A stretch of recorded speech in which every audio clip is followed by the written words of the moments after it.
제자들에게 내가 갔다 다시 오마.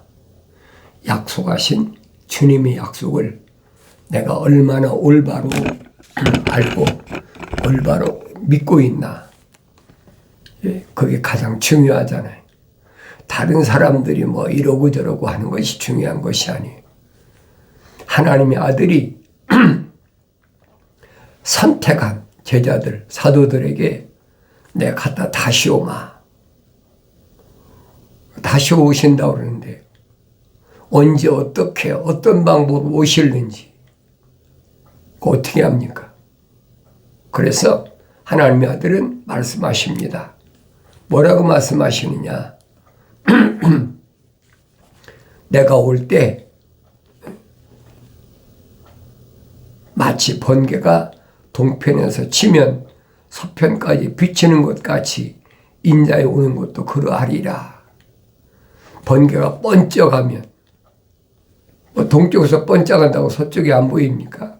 다 보이죠. 그렇게 온다. 그러면서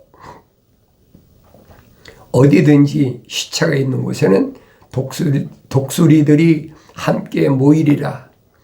그날들의 환난 후에 즉시 해가 어두워지며 달이 그 빛을 내지 아니하며 별들이 하늘에서 떨어지고 또 하늘들의 권능들이 흔들릴 것이라. 해가 어두워진다. 빛을 잃어버린다. 생각해 보세요. 이런 일들이 어떻게 일어날 수 있을까? 주님이 이미 선포하셨잖아요. 2000년 전에 선포하셨는데 이런 말씀은 구약의 선자들이 다 선포하신 거예요. 선포한 말씀을 주님이 제자들에게 말씀하시는 거예요. 그런들 후에 태양이 어두워지고 달이 그 빛을 내지 아니하며 별들이 하늘에서 떨어지고 또 하늘들이 권능들이 흔들릴 것이라. 그 후에 하늘에 있는 인자의 표적이 나타나리니 땅의 모든 지파들이 통곡할 것이며 또 그들은 인자가 권세와 큰 영광으로 하늘의 구름을 타고 오는 것을 보리라. 또 주께서 큰 나팔 소리와 함께 천사들을 보내시리니 그들이 하늘 이편 끝에서 저편 끝까지 사방에서 그의 택하신 사람들을 함께 모을 것이라. 택하신 사람들 누굽니까? 생명책에 그 이름이 기록된 사람들. 다른 사람을 모으는 게 아니에요. 그런 사람들을 모으겠다는 거예요. 그러면서 주님이 하신 말씀이 무화과 나무의 한 비유를 배우라. 무화과 나무의 한 비유. 무화과 나무는 비유로 말씀하셨다는 거예요. 한 가지 비유. 이건 다른 것에 대한 뭐라고 할까요? 해석이 필요하지 않는 거예요. 왜? 한 비유인데 그래서 여러분에게 말씀드리는 거예요. 성경에 하나님께서 선택하신 아브라함, 이삭, 야곱, 이스라엘, 민족적 이스라엘을 뭘로 표현했느냐? 구약에서 다 이미 선포된 말씀이에요. 민족적 이스라엘로는 무화과 나무, 그 다음에 종교적 이스라엘은 유대교지요.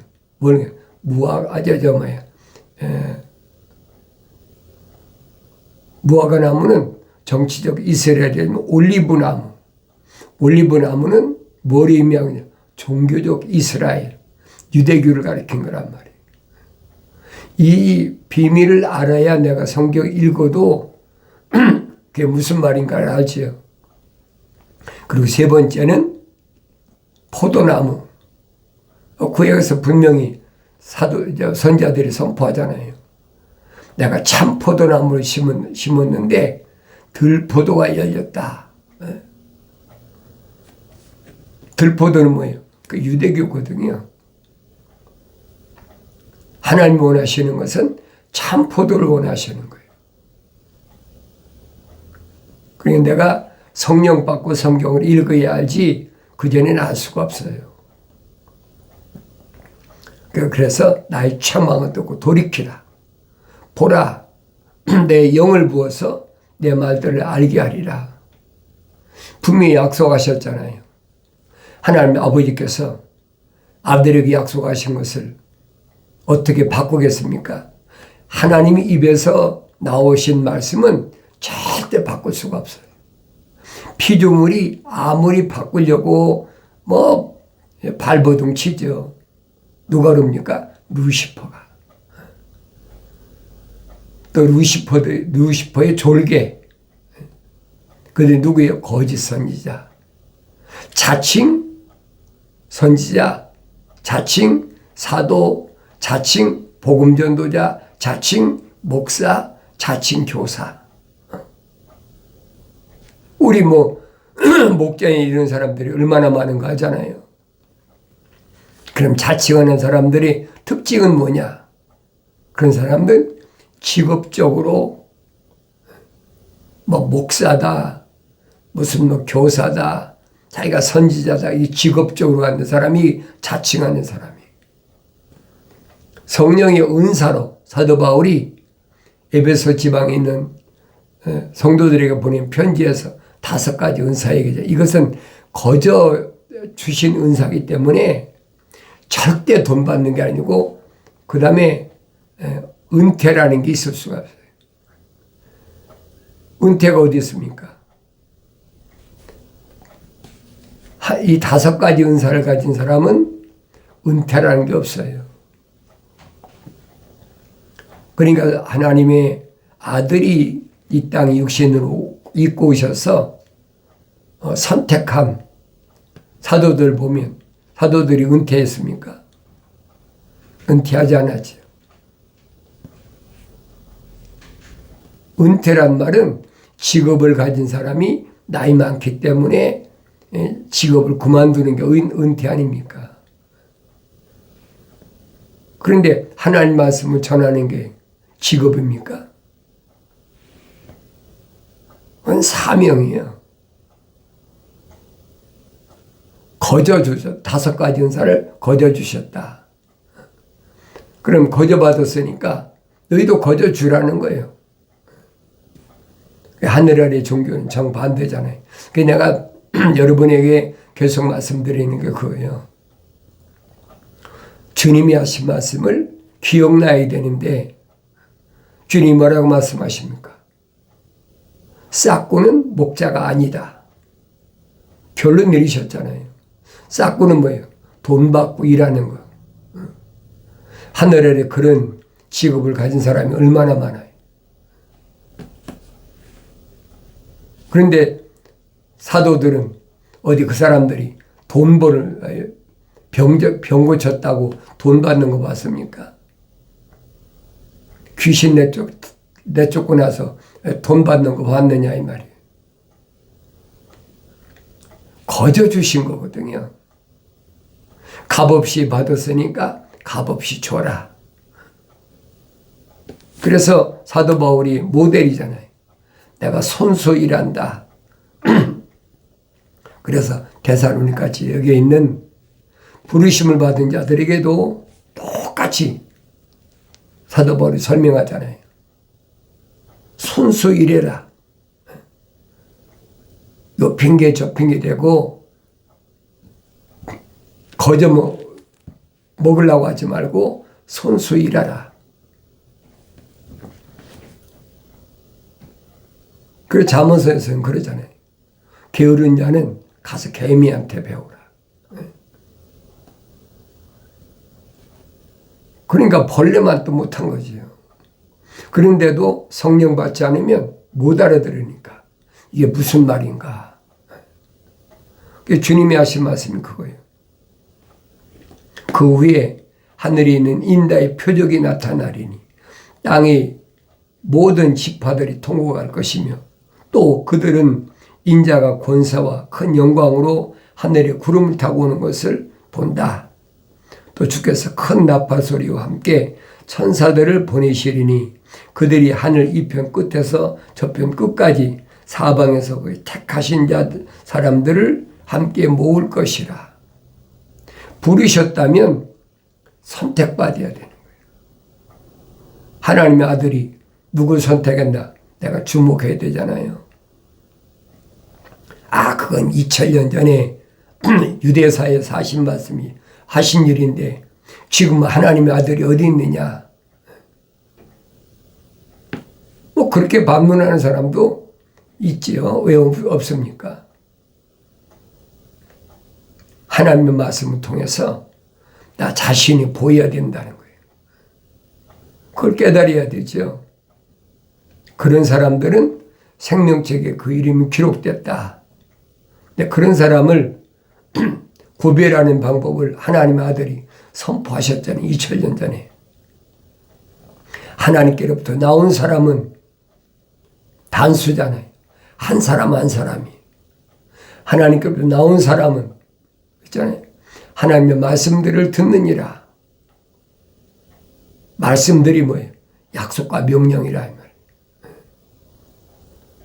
하나님 말씀을 자세히 읽어보면 하나님 말씀은 약속과 명령 짝으로 되어 있다.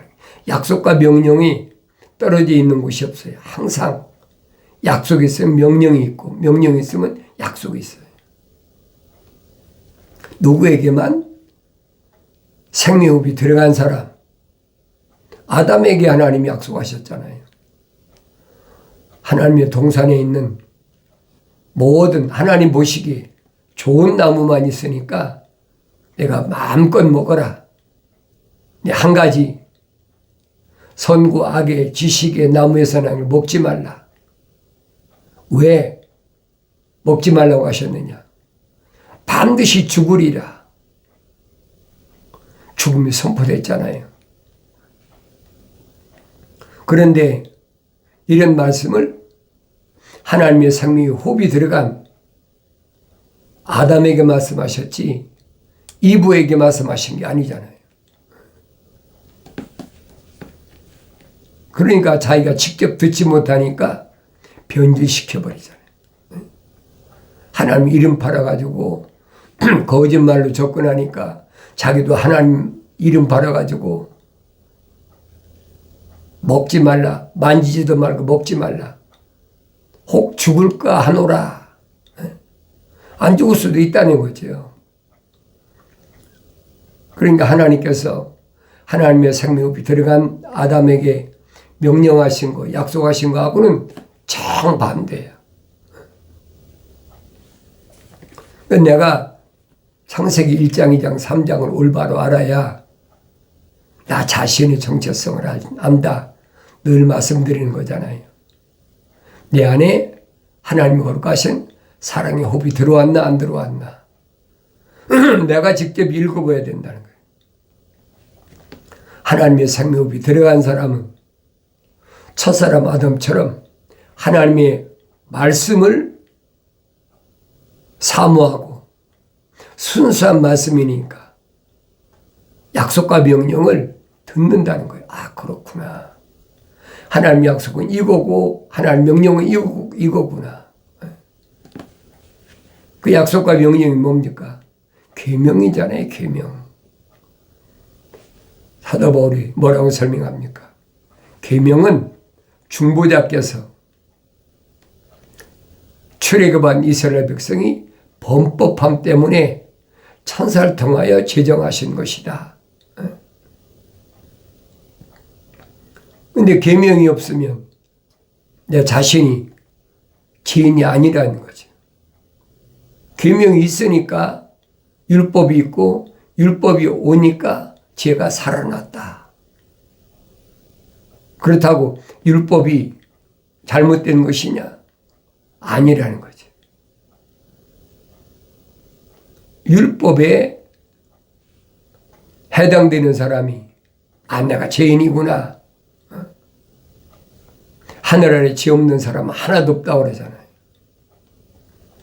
그럼 가야 할 길은 예수 십자가 보혈 그 피로 말미암아 내 죄를 사해야 되니까 십자가 앞에 갈 수밖에 없는 거죠.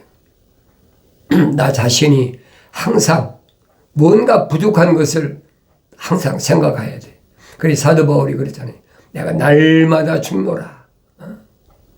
날마다 죽어야 돼. 그래야 날마다 새롭게 이런 말씀을 성령 받아야지 성령 받지 않고는 알 수가 없어요. 그러면서 무화과나무의 한 비유를 배우라. 무화과나무는 한 가지 비유라는 거예요. 무화과는 정치적인 이스라엘 이 한 가지 비유예요. 여러 가지로 얘기하면 그건 잘못된 거예요. 한 비유를 배우라 그랬죠. 그 가지가 유연해지고 잎이 나오면 여름이 가까운 줄 너희가 아나니 이와 같이 너희도 이 모든 것을 보면 그 일이 가까이 곧 문들 앞에 이른 줄 알라. 진실로 내가 너에게 말하노니 이 세대가 지나가기 전에 이 모든 일이 이루어지리라. 분명히 말씀하시잖아요. 무화과나무가 정치적 이스라엘,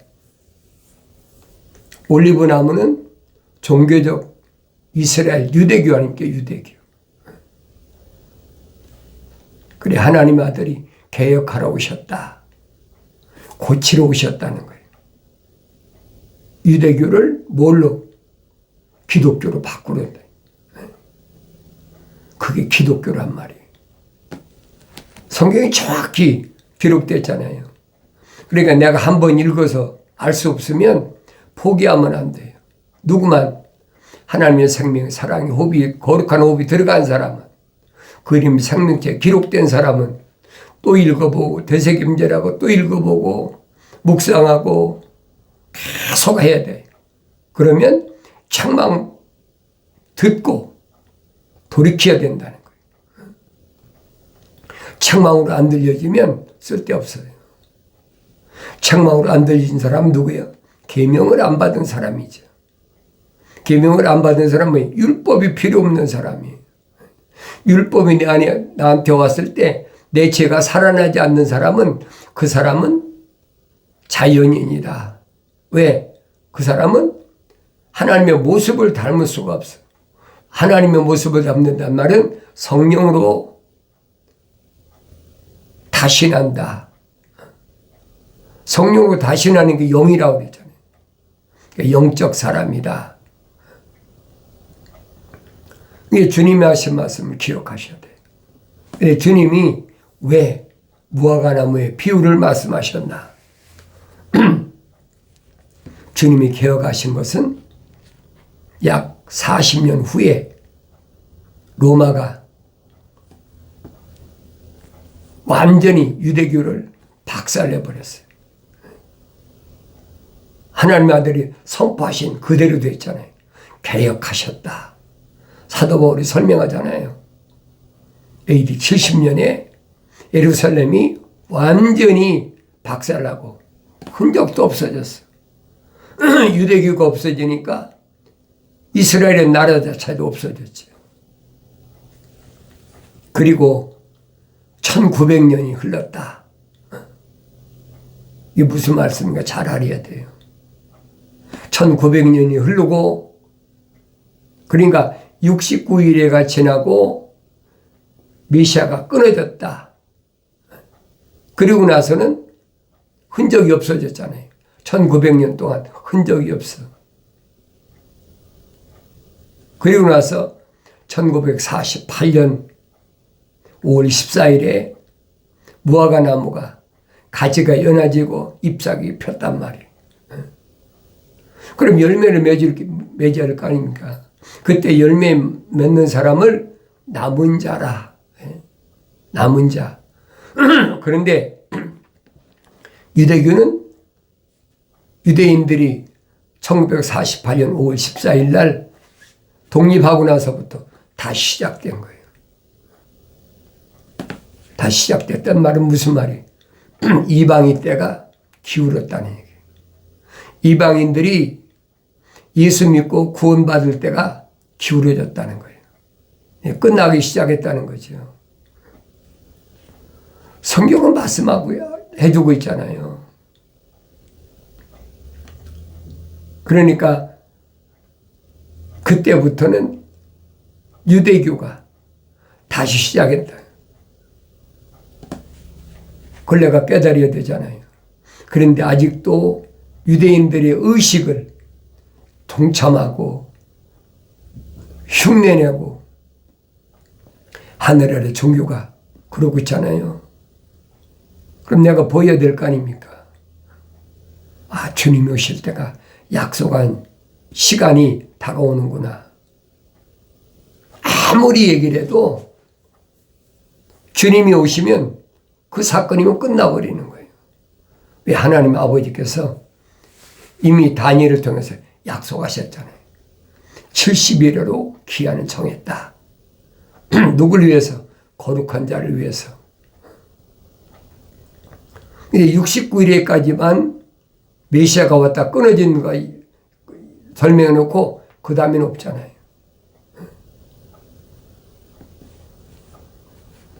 그럼 한 일회가 언제냐? 한 일회가 마저 채워야 되지. 6일 동안의 창조가 뭘로 끝나느냐? 한 일회로 끝나는 거예요. 내가 성령 받고 읽으면 깨닫지요. 그래서 이스라엘이 독립한 것을 기점으로 해서 하나님 아들이 말씀하셨다. 내 말들은 결코 없어지지 아니하리라. 절대 안 없어지는 거예요. 그러나 그날과 그 시간에 관해서는 아무도 모르나니 심지어 하늘의 천사들도 모르고 오직 나의 아버지만 아시느니라. 아무도 몰라요. 그날과 그 시는. 징조만 말씀하신 것이. 징조. 1948년도부터 한 세대 안에 이 세대 가기 전에 1948년도니까 2048년 되기 안에 48년 안에 주님이 확실히 오신다고 말씀하신 거예요. 그걸 우리가 어떻게 합니까? 아무도 모르죠. 주님 말씀하시잖아요. 그날과 그 시는 아무도 모른다. 하늘의 천사도 모른다는 거예요. 천사가 알면 계시하겠죠. 며칠 날, 며칠 날 오신다. 근데 이건 하나님의 아버지만 가지고 계신 것이지 천사도 모른다는 거예요. 그러니까 주님이 언제 재림하신다. 미국에서는 1988년 주님이 재림하신다. 그래가지고 얼마나 시겁을 떨고 별짓을 다 했죠. 한밤중에 흰 드레스를 입고, 그게 흰 세마포라고 우습지도 않는 일이에요. 그때 내가 캘리포니아 살았으니까 알죠. 그 주님이 88년도에 오셨습니까? 거짓말이잖아요. 그 누가 만드는 얘기냐? 성경학자들이, 국제적인 성경 연구한 박사들이 만든 얘기예요. 성경에 기록된 거하고는 정반대잖아요. 그날과 그 시는 모른다고 그랬는데 거짓말이잖아요. 또 한국에도 있잖아요. 1992년 10월 28일인가 주님이 재림하신다. 그래가지고 천국 티켓을 사라. 세상 말로 웃기는 얘기죠. 천국 티켓을 사라는 거예요. 여기 신문에 내가 지금 자료도 갖고 있어요. 신문에 크게 났어요. 티켓 한 장에 500만 원에서 7천만 원까지. 개신교 목사가 그렇게 해서 돈벌이 한 거 아닙니까? 그렇게 모아가지고 다 원하지요. 그까지 하늘 아래 뭘 가지고도 살 수 없는 천국 티켓을 준다? 성경에 어디 있어요? 그런 말이. 그러니까 성경 안 읽으니까 속는 거예요. 자기는 그 돈 받아가지고 서울에다가 노량진인가 다가 빌딩 사놓고 주님 재림하시는데 목사라는 사람이 빌딩 사놓습니까? 그러니까 속지 말라는 얘기예요. 사도들이 한결같이 자녀들아 속지 말라, 형제들아 속지 말라, 나의 어린 자녀들아 속지 말라 계속 말씀하고 있잖아요. 내가 성경을 읽어야 안 속지, 안 읽고 어떻게 안 속습니까? 다른 사람들이 내가 성경 읽어보니까 그래 하나님께서 나에게 계시하셨는데 이때래. 그 성경을 안 읽으니까 모르는 거예요. 하나님의 아들이 직접 말씀하셨는데 누가 뭐래도 하나님의 창조는 주님이 언약하신 그것으로 6째 날 마지막 끝나는 거예요. 그리고 7째 날 안식이다. 저 안식에 들어갔자 7째 날 향해서 지금 달려가고 있잖아요. 내가 여러분들에게 말씀드리는 거예요. 그렇게 오랜 시간이나 날짜가 남은 것이 아니라 딱 2048년이라는 게 아니잖아요. 2048년 안에 지금 달려가는 거 보세요. 근데 여러분들에게 말씀드릴 때 이런 유튜브 방송 할 수 있는 것도 얼마 안 남았다는 얘기예요. 그러나 주님께서 사도들과 제자들에게 예루살렘을 떠나지 말라. 몇 날이 못 돼요? 하나님 아버지께서 약속하신 성령을 너에게 부어주실 거니까 그때 성령이 마시면 권능을 받아라. 권세와 능력, 하나님의 아들로서의 권세, 세상을 이길 힘, 능력을 받아라. 그리고 나서 예루살렘과 유다와 사마리아와 딴 것까지 나에 대한 증인이 되라. 거의 다 왔잖아요. 그러니까 예수 그리스도에 관한 계신 요한계시록을 보면 정확히 설명해 주고 있잖아요. 지금이 어느 때냐, 어디까지 왔느냐. 분명히 하나님의 나팔 소리가 불려진다는 거예요.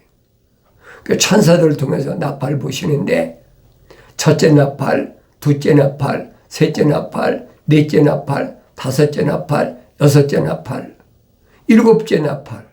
이게 마지막 나팔 아닙니까? 마지막 나팔 소리로 세상의 모든 권세나 세상의 모든 건 다 끝나버린다는 거예요. 내가 이런 말씀을 올바로 깨달아야죠. 레스트 트럼펫. 그때 사도 바울은 설명하잖아요.